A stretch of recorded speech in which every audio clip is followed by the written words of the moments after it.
আবারও কোনো পরিকল্পনা ছাড়াই, কোনো প্ল্যান ছাড়া আমি এসে পড়লাম কক্সবাজারে। এখন আমি আছি ফানফেস্ট বিচের পথে, হিমছড়ি, কক্সবাজার। মানুষ এই পয়েন্টটাকে প্যারাসেলিং পয়েন্ট নামেও চিনে, বেশিরভাগই প্যারাসেলিং পয়েন্ট নামে চিনে, কারণ এখানে প্যারাসেলিং করে মানুষ। আমিও দেখি প্যারাসেলিং করতে পারি কিনা। তাহলে এই ভিডিওতে আপনি আমার একটা প্যারাসেলিং এর ভিডিও দেখতে পারবেন এবং কিভাবে কি করলাম তা বিস্তারিত দেখবেন।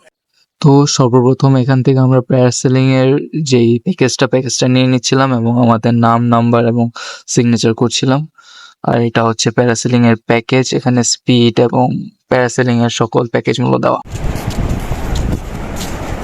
এসে পড়েছি প্যারাসেলিং এর মেইন পয়েন্টে। ভিউটা খুবই সুন্দর, চারপাশ সমুদ্র।